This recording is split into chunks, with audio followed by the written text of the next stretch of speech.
Hi, welcome to my YouTube channel. This video is a bit different than my others until now. I wanted to show you how I work on a purely digital picture. Well, nearly purely, because the sketch is a traditional one, always mixing my media. Yeah, so here you can see a very rough sketch, and this is me still actually checking out. I just took a really cloudy brush. I wasn't sure that I wanted to carry on with it. I just tried it because I wanted to get dab paint on top really quick. So yeah, and then I sort of stuck to it. I used this cloudy brush throughout this whole painting most of the time. And it was just an experiment, and that's what I like about digital painting. The many possibilities you can have to always try something new in an illustration. So yeah, it's and in digital painting, I think it's a lot about the brushes. I mean, you can do anything with any brush basically, and it doesn't matter. But of course, a brush can distinguish the look of a painting. So yeah, this image is a picture which I did for a calendar. Fuck yeah, it's called. And there's tons of other artists in it for each week of the year. And I got February actually, sometime in February. Um, yeah, and here you can see how I sort of started off. I mean, with a rough sketch, just sort of laying down a background for the general color, and then on a new layer, each part of the dog on an extra separate layer. That's important, but I'll talk about that I think a bit later. Oh well, no, I'll just go ahead. Why I did this is, first of all, it keeps stuff structured, and you can lock the layers and then paint on top of them. So this is just me putting the laying down the general color. So it's similar to my watercolor approach, except for that I have different layers, and layers are just the best. So the dog is in a group. You can't see the layers from him at the moment, so I wasn't concentrating on the dog at the moment. I just sort of had to get the general colors from him down, and then I work myself to the back, from the front to the back, always using new layers where I think it's necessary to have some things on a couple of more layers. It probably would have been better to do some of the stuff even further layered, but sometimes you get lazy, and sometimes it's just better to not have that many layers, because I mean you can get lost in too many layers. So I sometimes sort of thought, okay, I'll manage without this layered and going. I mean, it would have been cleaner if I had have done this on layers, but since the further in the back the drawing will be a bit simpler, because I mean it doesn't need that much detail later, so that working on them won't be that hard. So yeah, those are the basic laying down. That's the basic laying down of the layers. I'll talk about the colors a bit later. Um, yeah, so still and then I started playing around with the background, because in the sketch I hadn't actually defined that really. I was thinking of this illustration being somewhere in a park. Um,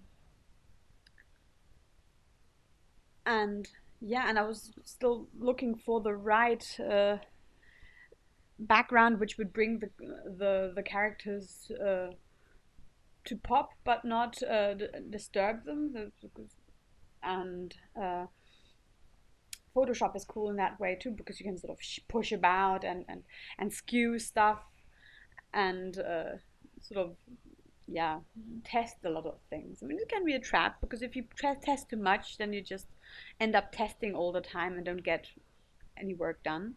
You see, I'm working pretty zoomed out, because this is still the stage in which I don't really go into detail. I just trying to get the composition right, trying to get all the elements in the right positions, adding all the detail, the components like snow on the trees.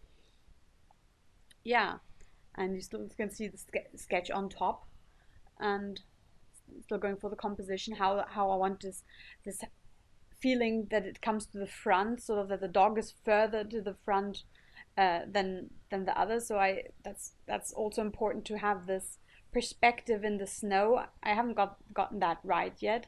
I'll change that a bit later because I thought, and that's also good for the composition. Yeah. So here I'm trying still out different eyes for the baby. I'll discard those, but it was a test. I would have liked actually that style. I'd like that too, but I don't know. I decided on button eyes for this. Yeah. Um. Okay. So here I tried how to start the shading. I wasn't really completely sure how it go about the shading. Um. Yeah, so let me go now a bit into detail about the colors. Um, I watched a tutorial video, which I will link in under this video as well, um, which talked how um, about saturation and about complementary colors. So that when you've got your one saturated color on the color wheel, the complementary color should be desaturated. So in this case, I have a very desaturated turquoise, and then going into the reds and the oranges in more saturation. So this sort of stuck with me from this video, and it's go and watch it. It's really amazing, and what I like to do is to go into a more saturated color in the shadows, or just into in the darker bits, going into saturation. I think that's, I mean, you can go saturated in the light, you can go and there's different approaches here, but that's what I've been doing the more lately, going a bit more saturated in the darks. So you can, as you can see in the weird baby van, I don't even know what to call, sledge, I don't even know what to call it. I made it up. This thing should never exist.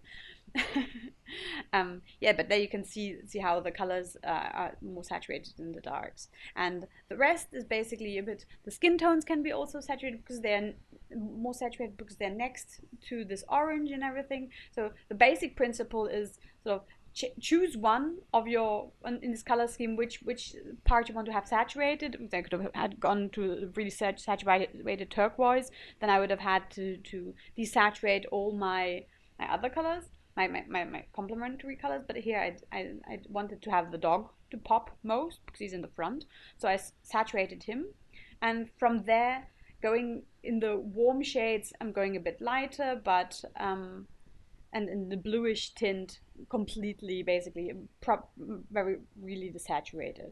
So yeah, I'm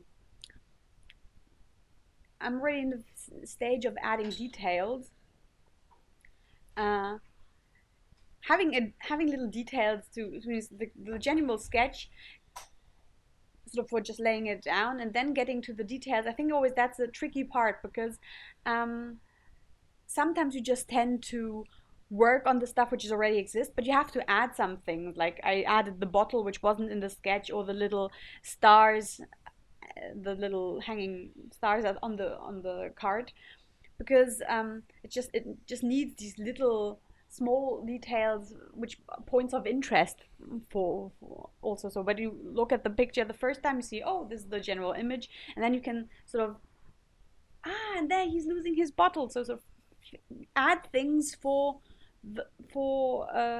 people to notice at the second glance. I think that's very important. And I could have gone really much further here, because you could have sort of put now, and I'm thinking about it, putting like sort of the marks of the dog in the snow. That would have been nice too. Some touches where he sort of left paw marks, or other people in the background.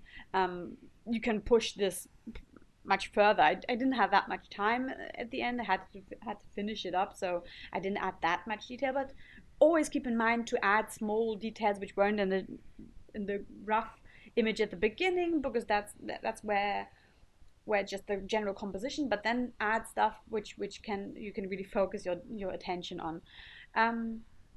Yeah, and so basically from this point on, I just sort of went back to the separate layers, defined the edges, and I wanted to have them really rough and crinkly like this brush which gave me. I just started off with the brush in a real big shape and then scaled it down and further down. So there's a couple of texture brushes I still used for the edges, but basically it doesn't make a difference. You can just use one, and sort of for defining the image here, I'm working on the trees, just sort of getting the branches a bit finer and adding little lines into them, sort of defining the texture of this. So it's a bit abstract. I'm not going for realism here.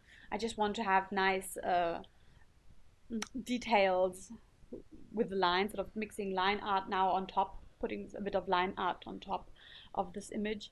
And as you can see, I've changed the snow in the front a bit, sort of showing that the composition, that it's a bit going uphill at the beginning, sort of that you could get the feeling that the characters in the back are a bit deeper.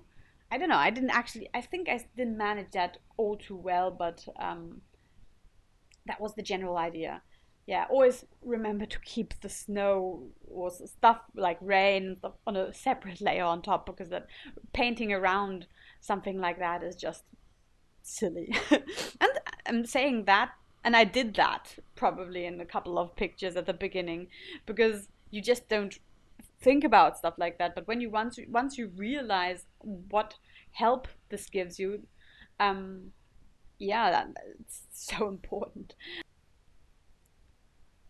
Yeah, and what I also did in this painting, I like doing that, is to sort of merge all the colors on one layer on top of all the separate layers, and then set this layer to a different mode. Like in this case, I used overlay. The opacity can be a bit lower, or should be a bit lower, depends on what you want to achieve. And then add a layer mask. You can see it, that's the black and white dots, which you can see in the little layer thing next to my color all flattened layer. Yeah, in that I erased parts of the more saturated bits, and I just sort of leave what I want to have saturated. So that's a nice method to sort of bump up the colors in a very controlled way. I don't like doing it for the whole image, just for parts of it. And in this case, then I can sort of get the let the dog pop a bit more, give a slight color richness on top, sort of give it even more shades this way. So it's a very nice and quick and simple method to add some more colors at the end. I mean, there's tons of these methods, but this is one I really like using. Yeah, so that's basically that. These are all steps which I do at the end, adding layers where I sort of change the colors a bit, then add small details which I want to have lighter or darker, and last touch ups on the texture of the lines, or sort of erasing still parts. So that's just stuff you should do at the very end. Yeah, I hope you liked this video. Thank you for watching, and see you next time.